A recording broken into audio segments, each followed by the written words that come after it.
All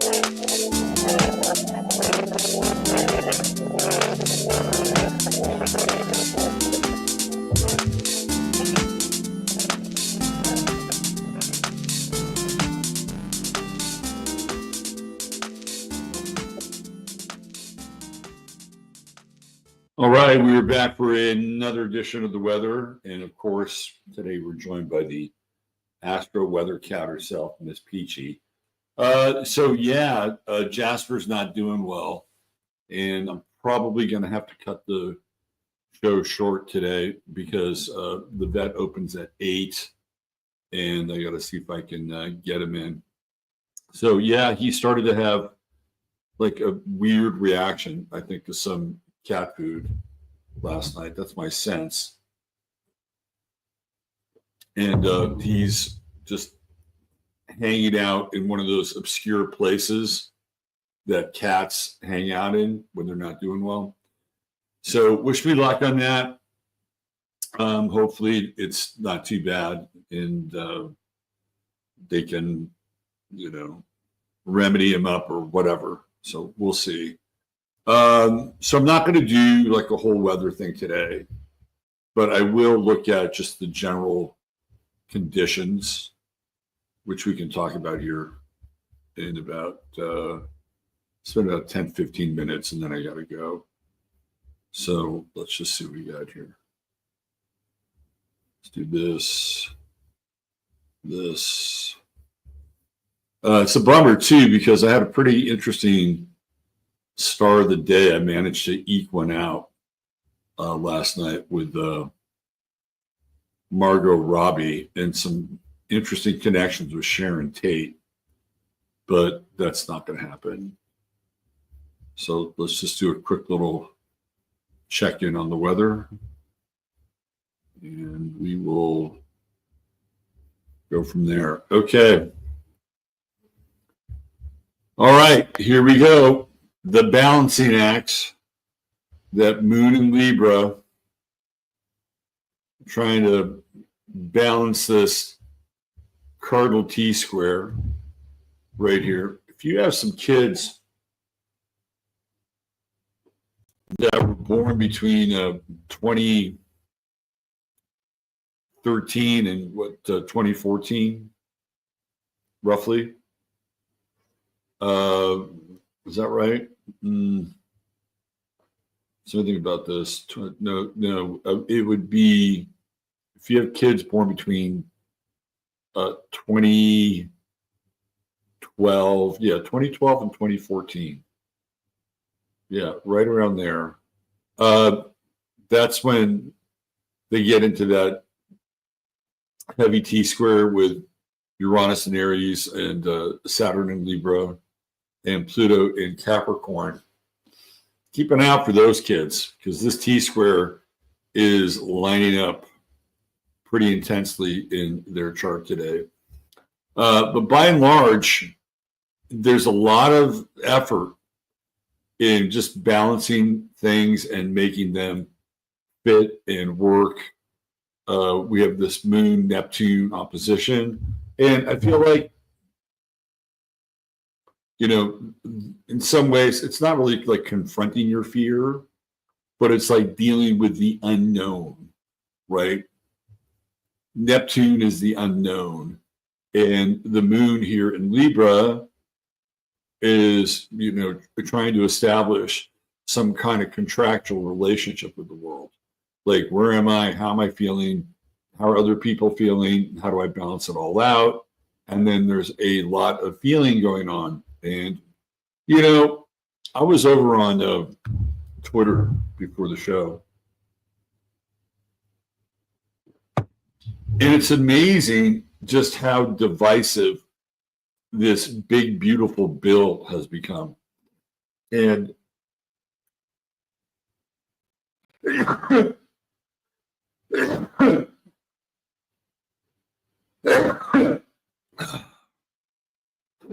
and it's not even like Republicans versus Democrats or conservatives versus liberals.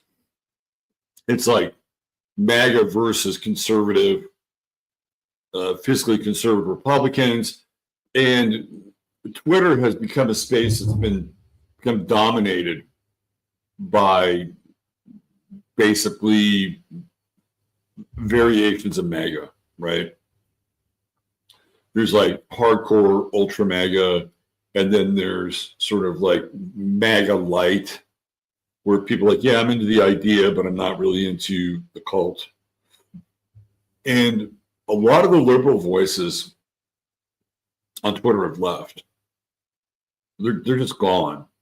They've gone to Blue Sky or Threads or one of those places where they can just hang out and have, pity parties and, post a bunch of bad memes. But Twitter now it's almost as if the technology has to have some form of division sort of built into it. Do you know what I mean? It's like, because if there's no Republican or liberal or conservative or Democrat, if there's no division or debate going on in that space, it's almost as if the technology and the medium creates one. There's this saying, nature abhors a vacuum. So, what are people going to talk about on Twitter now if they were all on the same page? I mean, it'd just be one giant circle jerk. And it just feels to me like, is it really the state of the politics, or does the technology in some way drive this like spirit of debate or this spirit of like opposition? It's just really weird because there's no more formal opposition. And this is what I'm talking about today with this moon in Libra. And we're trying to balance some of that. And there's a lot of intense feeling going on here, You get that Sun-Jupiter conjunction, if you don't like the big, beautiful bill, then you can go live somewhere fucking else, right? That's what it feels like. And yes, I know. We'll be ending the show here soon. And this is kind of the energy we're bringing into the weekend, although the moon will be in Scorpio, late Scorpio, as we move towards the weekend and the 4th of July. But it's a very,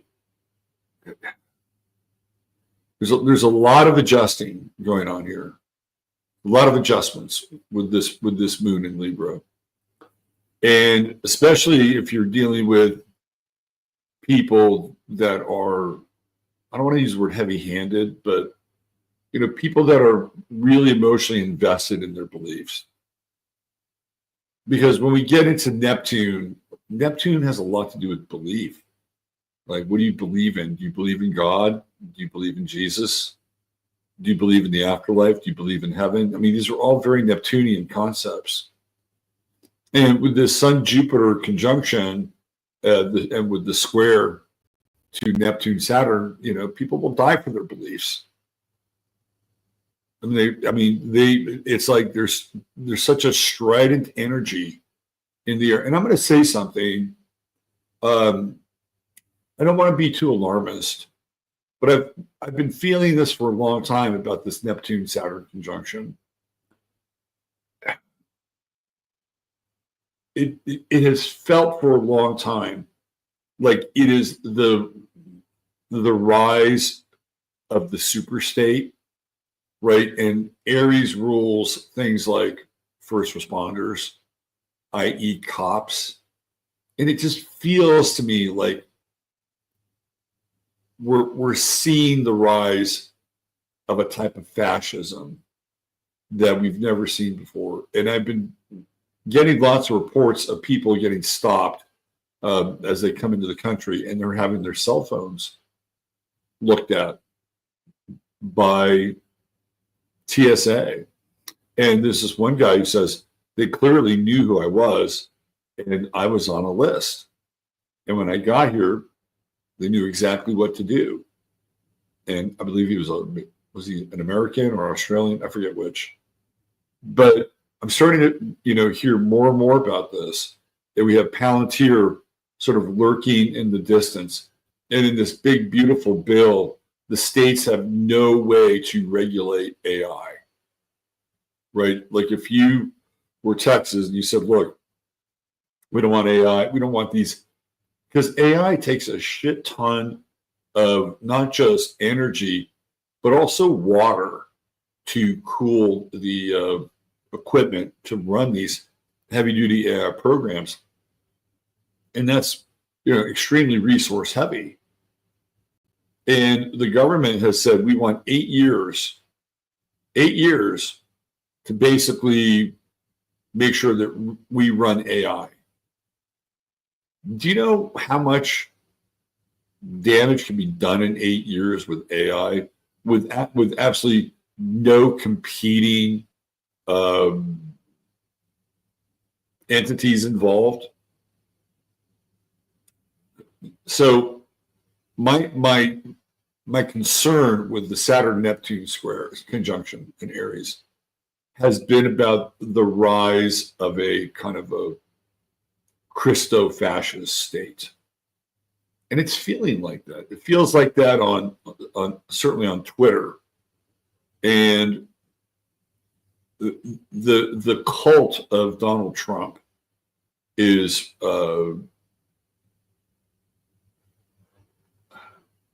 I would say it's beguiling, but the cult of Donald Trump is a little disturbing. I'm just going to be, and it's like I don't really have a beef with Trump per se. I wish he made America more first. And I guess that's going to be all the big, beautiful bill. There's some stuff in there. I was going to do a show on it. I'm going to have to wait till tomorrow. I think it'll be good because it'll help me get some more info. You cannot find a lot of the bill's 1,117 pages. You can't find a reasonable source that says what's in there. Like everything. There are things that we know that are in there. And there are two competing bills. And again, that's the moon in Libra, right? It's trying to balance the Senate's version and the House's version, not the same version. And what's interesting here is, we talk about Neptune, and we talk about Neptune as the ruler of the 12th house. And we have Saturn coming in here, and they're getting ready to put a crimp on Medicaid. And when I was researching this last night, when you put a crimp on Medicaid, you are basically disabling a lot of rural hospitals that depend on Medicaid, and not just to help people, but to stay in business and to employ people. Now, there's kind of a, what would you call it? A slight amendment to it. And it's a $25 billion fund to help these hospitals. But it's like, okay, who's in charge of the money? Where does it go? How's it spent? I mean, they know that there's going to be a very seismic impact with rural hospitals. And so they're like, oh, well, here's a $25 billion fund. And, it'll make it all good, make all the hurt go away. I'm not really sure, like, that's really sustainable. So again, I mean, I know that's in the bill. There's some other things in there. The AI stuff, I think, is troubling because it's like a no-compete clause with the government. And this is what we're doing. We're trying to balance out all of this intense fervor. Elon Musk is off the wagon again. So, he's bringing his particular gripes to the table once more. And that's just the macro. I think you can find versions of it in the micro. And it feels to me like there's just a lot of real zealous energy in the air today. And people justifying it because they've been fucked around or pushed around for too long, and there's this sense of like callous bitterness in the air. And that's one of the things about Cancer that is part of the sign, is that there's a kind of bitterness at times with Cancer. Because it's not always straightforward. It doesn't always have a direct path to ascension and growth. Right. I'm not saying this is about Cancerian people. I'm just saying this is the energy around it. And a lot of people, and Mars in Virgo it's not your most compassionate Mars. It's very, very efficient. And it's like, if you don't like your country, get the fuck out and leave it. And we're still in that Pluto opposition with Mercury. Although that'll start to subside a bit until it goes retrograde, and it'll come back again. How fun will that be? We got the Venus-Uranus conjunction, and we're getting close. We're 5 days away from the first ingress of Uranus into Gemini. If you haven't seen Sunday Night Show, I talk a lot about it, and you may want to drop in and check it out. Other than that, I'm not really sure how much more I have to add, and it's probably a good time for me to segue out of here and get our guy to the vet. Hopefully they can fix him up and he can be back on the scene tomorrow. All right. Thanks for being here. If you liked what you heard today, albeit in a briefly truncated form, go ahead, hit the like and subscribe. You can buy me a cup of coffee. And don't forget, I'll be at the Bridge this October with David Palmer and a bunch of other cool people. There's still time to get your discounted tickets for the event. The link is in the description of the show. And I will not be doing 15 minutes of flame, obviously, because I'll be crossed fingers at the vet. Sometimes it's hard to get in the. I'm just going to show up, I think. Anyway, that's it for now. Take good care. Yourselves well. God bless. Love you all. Robert Phoenix signing off. Bye for now.